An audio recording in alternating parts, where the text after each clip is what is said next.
Evasión, de César Aira. Empiezo, para empezar desde lejos y lateralmente, con una lectura reciente, la de una de esas viejas novelas gratificantes y absorbentes que son emblema y santo y seña de la lectura como ocupación infantil de los adultos, y a la vez son algo más que lectura. Fue The Vlad Arrot de Stevenson. Es de 1888, posterior a La Isla del Tesoro y anterior a algunas de las obras maestras escocesas, como Catriona o The Masters of Ballantrae. Fue escrita en la estela de La Isla del Tesoro y perfecciona la insólita revolución que significó esta novela, literatura para la juventud, con la temática y el ritmo del folletín de capa y espada, pero en el formato de la más refinada novela artística. Aun cuando La Flecha Negra no está en el top 10 de los buenos lectores de Stevenson, aun cuando se la suele calificar, y no sin algún motivo, de novela histórica, las peripecias del adolescente Dick Shelton en La Guerra de las Rosas constituyen una lectura a la que sería difícil pedirle más, quinta esencia del placer de la lectura, y a la vez, como dije, es algo más que lectura. Ahí hay una paradoja, muy bienvenida y bastante obvia. Para realizarse y consumarse en su definición más exigente y su mayor eficacia, la lectura de una novela debe ser algo más o menos que lectura. Debe hacer pasar el ejercicio de la lectura a otro plano, secundario, automatizado, para que tome cuerpo, así sea cuerpo espectral, el sueño que representa la novela.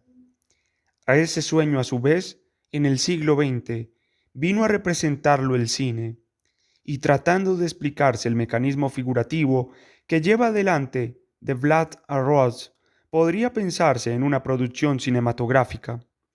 En una novela como esta, una novela que pretende y logra llevarnos a la aventura, transportarnos a sus escenas, provocar la momentánea suspensión de la incredulidad que pedía Coleridge.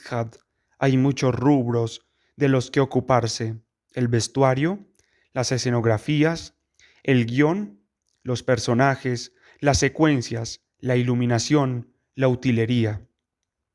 Tomemos una página cualquiera, por ejemplo la de la boda interrumpida de Joanna con Lord Sorevit, el viejo novio que le ha impuesto el infame Sir Daniel, mientras su enamorado Dit asiste impotente, disfrazado de monje, precariamente protegido por Sir Oliver. Algunos de los nombres de Lord Sorevit abrieron paso por la nave central, haciendo retroceder a los curiosos con los mangos de las lanzas, y en ese momento, al otro lado del portal, se vio a los músicos seglares que se acercaban, marchando sobre la nieve congelada, los pífanos y trompeteros con las caras rojas por el esfuerzo de soplar, los tamborileros y cimbalistas golpeando sus instrumentos como si compitieran entre sí. Al llegar al edificio sacro, se alinearon a ambos lados de la puerta, y al ritmo de su música vigorosa, marcaron el paso en el lugar.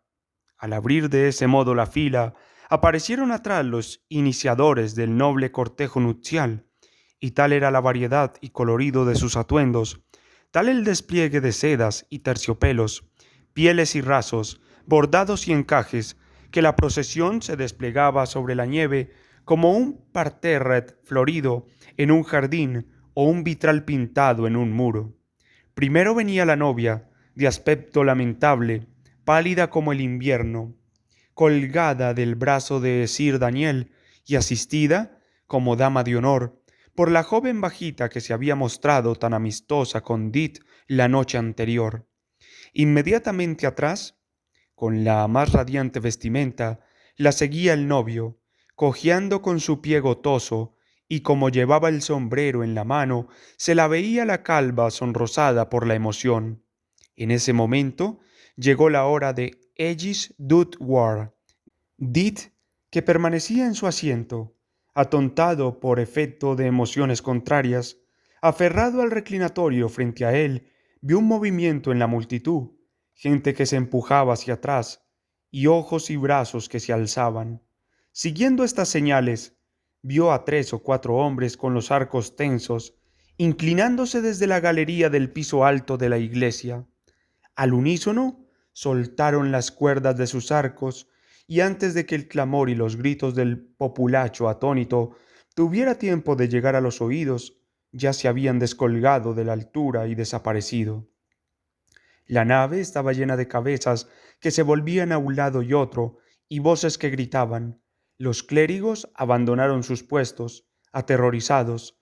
La música cesó, y aunque allá arriba las campanas siguieron haciendo vibrar el aire unos segundos más, un viento de desastre pareció abrirse camino al fin, incluso hasta la cámara donde los campaneros estaban colgados de las cuerdas, y ellos también desistieron de su alegre trabajo. En el centro de la nave el novio yacía muerto, atravesado por 2 flechas negras. La novia se había desmayado. Sir Daniel seguía de pie, dominando a la muchedumbre, en toda su sorpresa y su ira, con una flecha temblando clavada en su brazo izquierdo y la cara bañada en sangre por otra flecha que le había rozado la frente. Mucho antes de que pudiera iniciarse su busca, los autores de esta trágica interrupción habían bajado ruidosamente la escalera de portazgo y habían salido por una puerta trasera. Pero Dit y Lallet todavía quedaban en prenda. Se habían puesto de pie con la primera alarma y habían hecho un viril intento de ganar la salida, pero con la estrechez de los pasillos y el apretujamiento de los curas aterrados, el intento había sido en vano y habían vuelto estoicamente a sus puestos. Y ahora, pálido de horror, Sir Oliver se puso de pie y llamó a Sir Daniel, señalando con una mano a Dit. «Aquí», gritó, «aquí está Richard Selton. Maldita sea la hora. Sangre culpable. Aprésenlo, que no escape. Por nuestras vidas, tómenlo y asegúrenlo. Es él quien ha jurado nuestra destrucción». Advierto que mi traducción apenas si puede dar una idea aproximada del vértigo de precisión con que sucede esta escena y todas las demás de la novela. Lo que quería hacer notar es el modo en que la escritura se hace tridimensional. El espacio de la iglesia está utilizado en todo su largo, ancho y alto, en sus vistas al exterior, sus entradas y salidas, sus espacios anexos, su luz, sus ocupantes, y cómo están coreografiados los movimientos, con qué aceitadas transiciones se pasa de un cuadro a otro en los pocos segundos que dura todo, y cómo los colores, las formas, la música, los gritos, con el deleite de las campanas en el silencio súbito, se entrelazan y combinan con las emociones, con la nieve, con las huidas. Todo eso lo hizo Stevenson. Él solo hizo el trabajo de equipo que dio este resultado. Sonidista, iluminador, vestuarista, guionista, camarógrafo, director, productor, montajista. Aunque tuvo que tomar la precaución de no terminar de fundir todos estos obreros en uno solo, porque una fusión completa empastaría la escena, la volvería un fantaseo personal del autor, le haría perder el bruñido objetivo en el que está lo mejor de su efecto, y a su vez no hace exactamente el trabajo que harían esos burócratas del espectáculo, sino su representación en la literatura. Esos trabajos cambian cualitativamente al ser realizados por el novelista, se vuelven lo previo del trabajo, su utopía como juego libre de la inteligencia, y a la vez conservan las limitaciones prácticas y las dificultades del trabajo de verdad. Son un trabajo de verdad porque las construcciones imaginarias obedecen a la misma lógica que hace reales a las construcciones reales. En la medida en que se despliega el oficio necesario para poner en pie estas construcciones, sale a la luz la incomparable superioridad de la literatura sobre las demás artes, a las que anticipa e incluye. Es cierto que queda algo así como un vacío insalvable. Falta el sonido material que tiene la música, o los colores de la pintura, los volúmenes de la escultura, las imágenes en movimiento del cine. Pero la novela utiliza positivamente esa falta, como la deliciosa y creativa nostalgia de la imagen y el sonido, y en definitiva de la realidad, que es el sustrato de toda representación. En la novela ha quedado, como resto inadmisible, el sistema entero de las artes, su historia, su arqueología, como significante de lo real que está a punto de nacer o de volver, y cuando vuelve, se despliega por acción del mismo resorte que sirvió para ocultarlo, como en la paradoja de Lacan, lo reprimido y el retorno de lo reprimido son lo mismo.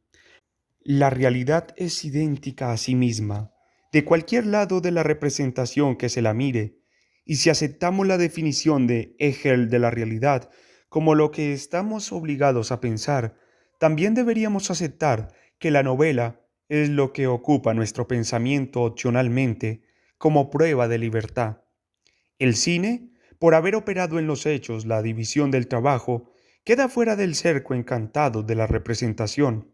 La objetividad dio un paso de más y quedó fuera de la subjetividad, pero ese paso lo dio de espaldas y quedó mirando el terreno del que había escapado, que no es otro que el de la novela.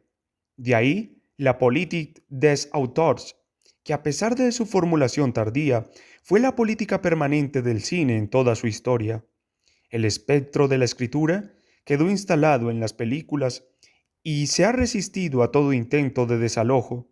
Ya en la década de 1910, el poeta norteamericano Vachel Lindsay propuso una idea del cine como lenguaje jeroglífico, concepto que Einstein llevaría a su mayor desarrollo como teoría del montaje. Vachel Lindsay fue un poeta errante. Vivió entre 1880 y 1930. Vivía del recitado de sus poemas y no aceptaba dinero a cambio sino cama y comida. Como los poemas no siempre alcanzaban para el pago, debía complementarlos con trabajos de limpieza o de carga y descarga. Se suicidó a los 50 años tomando una botella de Litsol. En 1915 publicó este libro, The Art of the Moving Picture, pionero en la teoría cinematográfica. El capítulo 13 es el de los jeroglíficos. Su postura es que la palabra está fuera de lugar en un arte de imágenes móviles como es el cine, pues las imágenes bastan para contar una historia. Pero con las imágenes es necesario escribir, por lo que propone el uso de un lenguaje de imágenes, los jeroglíficos egipcios, de los que tenía una idea muy personal. Dice que con 800 basta, y sugiere que el cineasta los dibuje en cartón y los recorte, y poniéndolos en fila vaya creando el argumento. Da ejemplos. Hay un jeroglífico que es el trono, puede significar una reina, y esta puede ser su admirada Maed West, reina por su belleza, con lo que el director ya tiene a la estrella del film. El siguiente, una mano. Una mano puede abrir una puerta, o echar veneno en la taza de té. Se abren muchas posibilidades. El tercero, un pato, que trae a la mente la Arcadia. El cuarto, un embudo. El quinto, la letra N. Aquí empieza a parecerse a la enciclopedia china de Borges. Si la historia que se forma con esta lista no convence, no hay más que volver a mezclar los 800 cartoncitos y volver a sacar.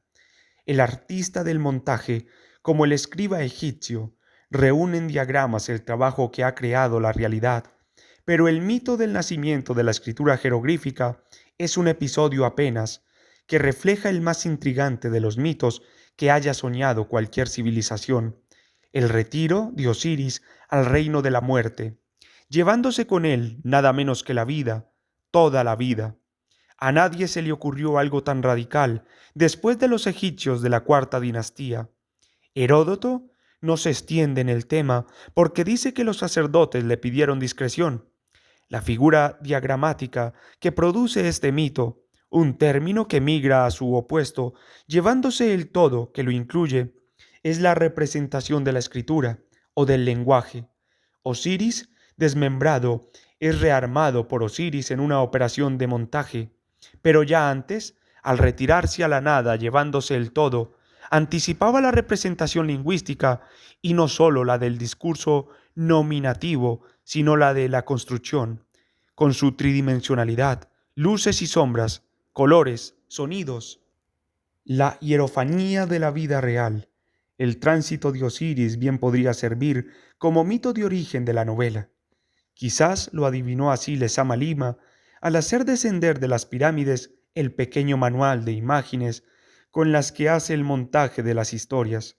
Lo cito: era necesario que los símbolos de las pirámides no sólo se presentasen al pueblo con la solemne arrogancia de las moles de piedra, con su intento de permanecer en la eternidad, sino que también se crease su cartilla, su pequeño manual leído por el pueblo en los momentos de vacilación en que se atormentaba por su destino, en que al acudir a la taberna, la misma embriaguez lo llevase a formular las preguntas por su suerte, sus viajes, sus cosechas o sus relaciones con la teocracia reinante.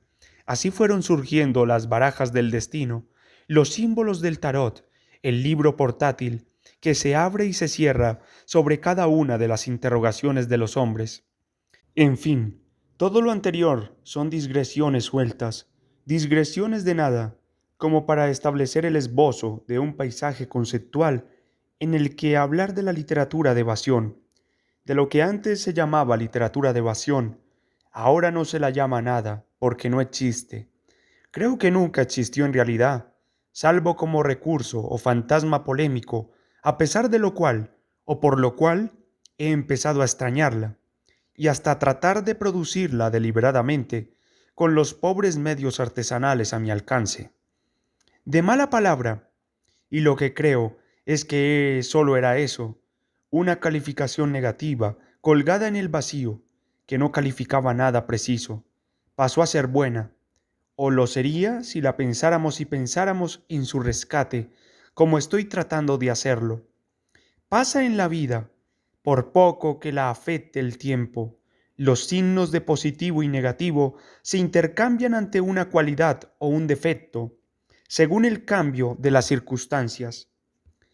¿Qué no daríamos por recuperar la vieja evasión a la vista de la novela actual, o lo que de la novela actual tengo más a la vista, los novelistas, y esto se acentúa cuanto más jóvenes son, o sea, a medida que pasa el tiempo, encuentran cada vez menos motivos para promover un escape, infatuados como están con sus propias vidas, contentos y satisfechos con sus destinos y su lugar en el mundo. Al perder el motivo para evadirse, se les hace innecesario el espacio por donde hacerlo, y solo les queda el tiempo, la más deprimente de las categorías mentales. No pueden hacer otra cosa que contar las alternativas felices de sus días y, ay, de sus noches, en un relato lineal que es hoy el equivalente indigente de lo que antes era la novela. Podríamos preguntarnos, ¿cómo es posible que sus vidas hayan llegado a ser tan satisfactorias como para ser irresistible el deseo de contarlas? Porque es evidente que no todas las vidas son tan gratificantes. También hay pobres, enfermos y víctimas de toda clase de calamidades. Pero justamente los que no están contentos con sus vidas no escriben novelas, y me da la impresión de que ni siquiera las leen. Es como si se hubiera cerrado un círculo de benevolencia y no se huye en círculos. Dicho de otro modo, hubo un proceso histórico que en el último medio siglo fue eliminando todos los problemas y conflictos de un diminuto y muy preciso sector de la sociedad, que hizo facto se dedicó a la producción y consumo de novelas celebratorias. Esto es una simplificación, claro está, pero puede tomarse como un mito explicativo. Subsidiados, psicoanalizados, viajados y digitalizados, los novelistas viven vidas de cuento de hadas, y aún así escriben novelas y no cuentos de hadas, lo que sería más honesto. La historia les jugó una mala pasada al despojarlos de conflictos. Ni siquiera el problema sexual les dejó, y como si hubiera un especial ensañamiento, la historia de la literatura colaboró, haciendo muchísimo más fácil que antes escribir una novela. Como una novela no puede escribirse sin conflicto, los nuevos novelistas, que no lo tienen, deben inventarlo. Es lo único que no debían inventar, y es lo único que inventan, porque al inventar el conflicto queda obstruida la genuina invención novelesca, la maquinaria imaginaria, el submarino del capitán Nemo o la locura de Don Quijote, que era lo que se inventaba para huir del conflicto, es decir, para evadirse. El precio que hay que pagar para tener todos los problemas resueltos es vivir vidas estereotipadas. Aún así, y dado que la exclusividad concedida al tiempo hace que no haya otra cosa, esas vidas se vuelven tema, y un tema no es lo mejor que le puede pasar a una novela, porque pone todo el interés fuera del cuerpo de la novela y vuelve a este un relleno que se hace en forma automática, completando uno tras otro los ítems indicados por el tema. La predicación autobiográfica vuelve urgente al tema, además de absorbente, y excluye ese triunfo del lenguaje que eran los Purple Patches. Hoy los novelistas no saben siquiera lo que son los Purple Patches, o en todo caso no saben que con ese nombre, que proviene de la epístola a los Pisones de Horacio, donde es Purpurius Panuts, se llaman los pasajes descriptivos que interrumpen la acción por un momento, corto o largo, a veces por un par de líneas apenas. Antes nunca faltaban en una novela, y le daban su poesía, su ritmo, su atmósfera. Casi podría decirse que eran lo esencial de la novela, su lujo, lo que la hacía valer la pena, aun cuando el lector impaciente se lo saltara, porque lo que importa del Purple Patch no es tanto el Purple Patch en sí mismo, como lo que lleva a él y lo hace necesario en cierto punto. Es decir, el viejo novelista consciente de su oficio y decidido, porque sabía lo que le convenía, al incluir un párrafo descriptivo, poético, paisajístico, un claro despacio en el flujo temporal del relato, debía conducir en determinada dirección a los personajes, a la acción, al argumento, de modo que pudiera llegarse naturalmente al paño púrpura. Y era ese trayecto, esa dirección, lo que le daba a la novela su movimiento y su fantasía. Quizás el canto de cisne de los Purple Patch fueron las iluminaciones de Rimbaud. A veces he fantasiado con la novela que resultaría de usar como Purple Patch intercalado las 42 iluminaciones de Rimbaud, llevando el argumento sin hacer trampa y manteniendo el verosímil tradicional de una a otra.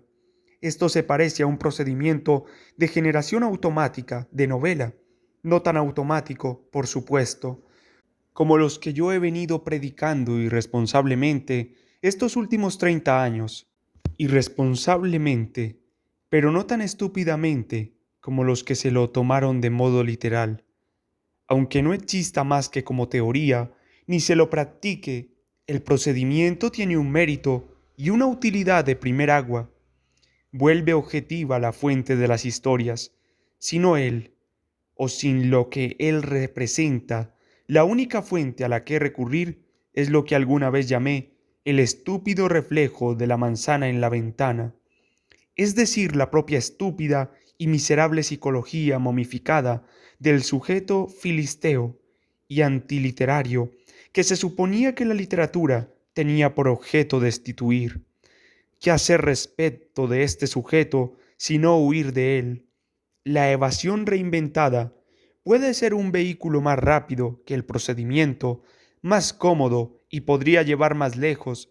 La literatura de evasión, en su necesidad de construir complejos mecanismos de ensoñación, debía ser hecha por su artesano de muchas habilidades, que no tenía tiempo de ponerse a hablar de sus miserias personales y hasta las perdía de vista en la multiplicación de funciones en que tenía que prodigarse, y llegaba de un salto, casi sin proponérselo, a una sana objetividad.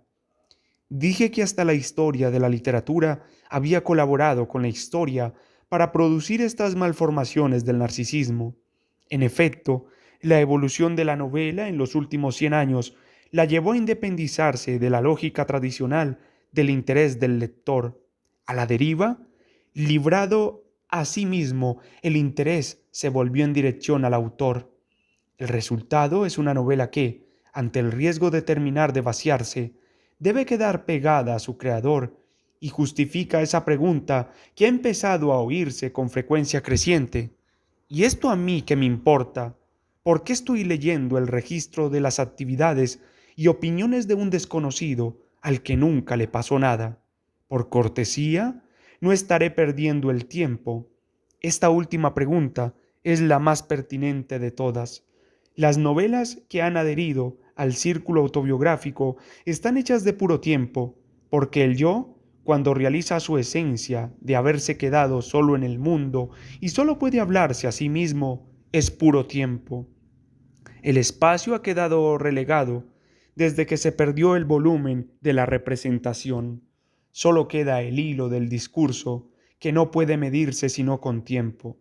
A diferencia de lo que hice con Stevenson, aquí no puedo dar un ejemplo porque quedaría mal con alguien. Supongamos que lo di de todos modos y que estamos reflexionando sobre él. Lo primero que sentimos es la falta de densidad, de volumen.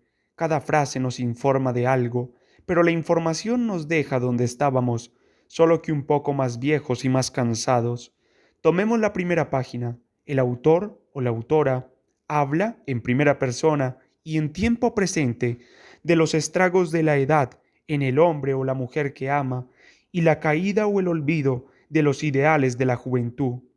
Lo ha pensado mirándose en el espejo del baño al levantarse a la mañana. Lo termina de pensar en la cocina mientras hace el café y contempla por la ventana la pared sucia de hollín del edificio lindero. Suspira, estornuda, mira el reloj, se suena los mocos, recuerda que debe ir al pedicurot, canturrea unos versos de una canción de Tom Waits y se dice que Tom Waits es definitivamente más profundo que Leonard Cohen, aunque no tiene el lirismo de Low Red. El café ya está hecho, se sirve una taza, va a beberla al living. En ese momento suena el teléfono, etcétera. De lo único que se trata es de la ocupación del tiempo, y sigue durante 200 o 300 páginas, en el mejor de los casos, porque también pueden seguir solo durante 80 o 100 páginas y hacernos creer, por el aspecto, que valdría la pena leerlo. Es curioso notar que el giro temporal que ha tomado la novela más reciente, desde el abandono de la construcción espacial de la representación, lleva al uso del tiempo presente en la narración. El llamado presente histórico no es tan contradictorio como podría parecer, porque es el modo como se cuentan las películas, que ahora han pasado a estar antes y funcionan como recuerdo subliminal general del novelista. A Bill Farrell lo persigue un dinosaurio y se mete en una cueva y encuentra un mono. Es el presente sucesivo acumulativo del cine, en el que los roles de la producción ya han sido afectados por la división del trabajo, dejando al sujeto en un ocio que duplica, complementa y representa el ocio del escritor al que la historia ya no le pide nada, con lo que el círculo se cierra. Valdría la pena, entre paréntesis, contrastar esta modalidad temporal del relato de películas con la que se usa para los sueños, que privilegia el pretérito imperfecto. Yo estaba en una casa en ruinas, se me aparecía mi abuelo, me daba un libro de Paulo Coelho. Ahí hay un escalonamiento, también acumulativo, pero de permanencias. Si yo estaba en una casa en ruinas, seguía estando cuando se me aparecía mi abuelo, aparición que persistía cuando me daba un libro. El presente del cine es un encadenamiento de reemplazos. La diferencia está marcada por el sujeto. Bill Farrell, el dinosaurio, el mono, se suceden sin dejar más huella que la acción que los mueve, mientras que el yo del sueño persiste, como persiste la hora cuando uno viaja de oeste a este. Las técnicas intuitivas del relato de sueño y cine son ersatz o simplificaciones de un relato que ya ha asimilado su propia invención, la invención que la novela, por el contrario, ponía en escena. Se dirigía que si hay algo más melancólico que una primera persona que resiste a las mutaciones de la aventura y persiste en su naturaleza de sujeto, es una imagen que sólo sirve para ser reemplazada en un invariable parpadeo de presente. La literatura de evasión ha muerto.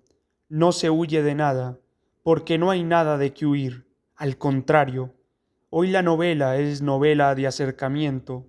Ha triunfado la proxidina, la droga que acerca todas las cosas a sí mismas. Una autoestima exacerbada desalienta el trabajo, y el trabajo era lo que justificaba la novela, que no era sólo la narración de una historia, sino la construcción de la escena de una historia. Esa novela, de la que The Vlad Arad fue el ejemplo que elegí, era una especie de maqueta con resortes, poleas, luces, telones que se deslizan, miniaturas dotadas de cheats parlantes. La narración-construcción implicaba un trabajo, una artesanía que costaba trabajo. No era simplemente ponerse a contar algo. Es notable que cuando se habla del trabajo del novelista, o mejor dicho, cuando se habla del trabajo del novelista con conocimiento de causa, es decir, cuando lo que hace un buen novelista, se habla siempre en términos espaciales. Por ejemplo, Truman Capote, en una entrevista de Paris Rabiat, el único recurso que conozco es el trabajo. La creación literaria tiene leyes de perspectiva, de luz y de sombra. Si uno nace conociéndolas, perfecto. Si no, hay que aprenderlas y luego reordenarlas a conveniencia de uno.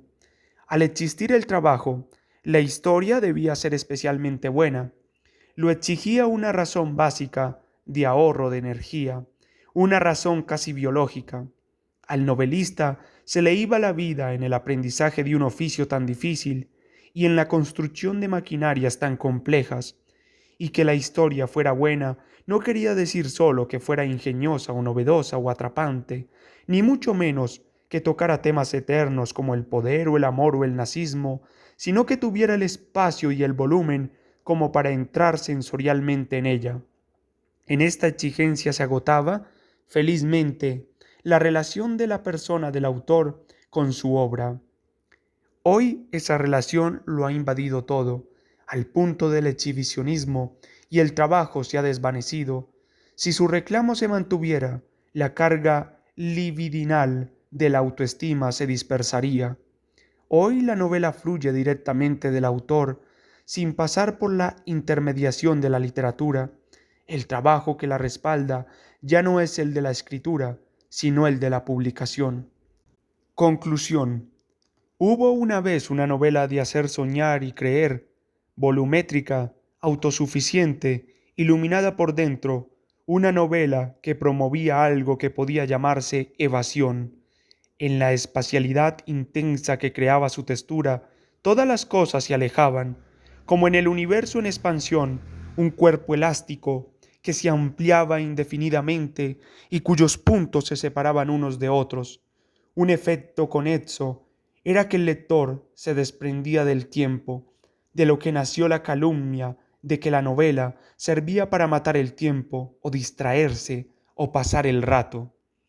Esta novela era el fruto perfectamente inútil, lujoso, de una sinuosa evolución literaria, y posiblemente no estaba destinado a durar, porque dependía de algo tan precario como un delicado equilibrio histórico en el que los lectores todavía tenían la suficiente confianza en su lugar en la sociedad que podían permitirse el goce estético de distanciarse de sí mismos, porque sí, para verse desde lejos por un momento, para que la subjetividad no fuera la masa gelatinosa de contigüidades pegoteadas que llegó a ser.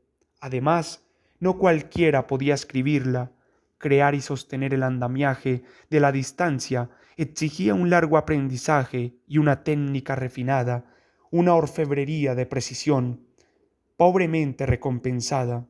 El mercado del folletín, una producción a destajo de entretenimiento barato, en una determinada configuración social, habían sido el suelo del que crecieron los novelistas del siglo XIX y, en grado de superación dialéctica, Stevenson. Con él, la literatura se hacía cargo de la evasión en un nivel superior. Pero 30 años después de su muerte, ya se pronosticaba su olvido. Chesterton respondía a la crítica de externalidad que se le hacía diciendo que esta objeción no era sino una derivación de lo que llamaba la falacia de la internalidad, es decir, La idea de que un novelista serio debe confinarse al interior del cráneo humano.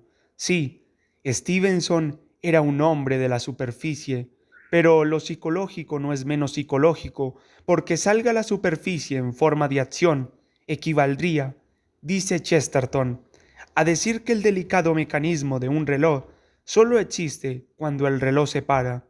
Y creo que estos críticos considerarían la acción del reloj haciendo girar sus manecillas como una ofensiva muestra de gesticulación extranjera.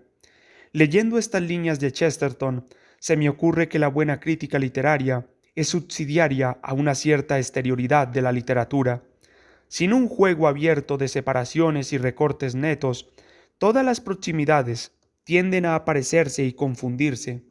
La mala prensa de la evasión, que no solo fue la única prensa que tuvo, sino que fue la única existencia que tuvo, nació cuando alguien supuso que la novela podía servir para crear en el lector un compromiso con los conflictos sociales o históricos del momento, un compromiso emocional que aclarara o profundizara la posición política o ética tomada racional o intelectualmente por la lectura de los diarios o filósofos, o más en general por la experiencia.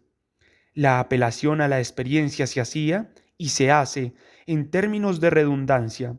El realismo o la alegoría, que es el realismo de los pobres, inició su prolongado reino en tanto se hacía necesario para el reconocimiento y a partir de éste sacar las conclusiones pertinentes, con lo cual la literatura seria delataba su contemporaneidad con la emergencia de la cultura de masas, cuyo auge se dio paralelo a ella. El triunfo de la cultura popular en su forma actual, mediática, fue el triunfo de la redundancia, en la forma de la repetición y la obviedad. La novela del compromiso político-social pretendía redundar en la experiencia del lector, impedir su evasión y encerrarlo en el círculo del reconocimiento de sí mismo, en la toma de conciencia, en lo que Sartre llamó la situación. Si en la esfera hermética de la situación se abría un agujero, se lo obstruía de inmediato, clásicamente con el dedo de un obrero, seccionado por una máquina defectuosa en la fábrica donde era explotado. La historia a veces funciona en el registro del cuento de hadas, como cuando el obrero de la realidad pierde un dedo en la fábrica y llega presidente, pero puede darse a la inversa, como en la maravillosa Bizarra de Rafael Spregelburg, el gran cuento de hadas de la literatura argentina, donde todos los estereotipos del audiovisual de masas están envueltos en contra del reconocimiento. El episodio del dedo cortado no podía faltar, y efectivamente lo pierde en los engranajes y cuchillos de una máquina la protagonista, Belita, explotadísima obrera del frigorífico, una de las protagonistas porque la otra, las 12 obras que componen ese año de milagros, es la saga de dos gemelas separadas al nacer, Candela y Belita. Su madre las entregó al darlas a luz, a Candela a una familia rica, a Belita a una pobre, tras lo cual se marchó a Suecia, donde triunfó como una de las cantantes de Abad. Candela, ya adultas, se escapa de su casa, y unos criminales muy ineficientes intentan hacerles creer a sus ricos padres adoptivos que la tienen secuestrada y piden rescate. Los padres piden a su vez una prueba de vida y los falsos secuestradores, que por cierto no la tienen en su poder, les mandan el dedo que ha perdido en los engranajes de una máquina defectuosa la joven obrera del frigorífico, que es Belita. Sometido a un análisis de ADN, el dedo revela ser de Candela, aunque no lo es. Las gemelas, que no saben que lo son, ni se conocen, ni sospechan siquiera de la existencia de la otra, comparten el mismo paquete genético, en los dos extremos de la escala social. La construcción de Bizarrat, colectiva en la creación por su origen teatral, recuperó en el libro la unidad de trabajo múltiple que observé en la novela de evasión.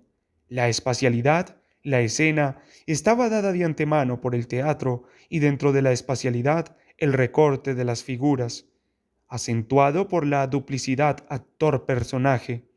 Cuando los críticos se preguntaron de dónde la venía a Stevenson el gusto por lo neto y definido de sus superficies, lo encontraron en el teatrito de siluetas de cartón pintado, común en la Escocia de su infancia. Refutando el descaminado acercamiento hecho por un crítico entre Stevenson y Poet, Chesterton compara el cuervo de este último con el loro en el hombro del Long John Silver de la Isla del Tesoro. El cuervo es un trozo de la noche, una mancha de oscuridad que se difumina en el presentimiento y el terror, mientras que el loro, con sus colores vivos y su palabrerío chistoso, permanece insoluble e inocultable sobre el fondo marino de la luz ácida de cristal, refinada hasta adaptarse a las ramificaciones más complejas de la imaginación. La construcción del teatro sigue siendo el modelo del recorte de figuras y su ubicación en una escena a su vez recortada también en la luz, el sonido y las perspectivas cambiantes. La superficie, después de todo, es el camino más disponible para un buen escape, y es con superficies como se construyen volúmenes habituales. Pero se diría que en algún momento hubo una divisoria de aguas, y la evasión, que era el emblema de la novela, quedó a cargo de la mala literatura. La buena se hizo cargo de discurso, no sólo el que le hace del cuerpo a la novela, ahora un cuerpo lineal sin volumen, sino el que la justifica, sobre todo ante lo injustificable y gratuito de la novela de evasión. Hoy nadie habla de literatura comprometida, no habría con qué comprometerse, pero quedó el mecanismo, y la novela buena o seria siguió pegada a sí misma, negándose a la evasión, la privatización del conflicto social, su internalización en forma de psicología, autobiografía, autocomplacencia, dejó al tiempo como única herramienta operable. Y como del tiempo nadie se escapa, y al tiempo lo representa el discurso, la construcción llegó a su fin, y nos quedamos sin buenas novelas.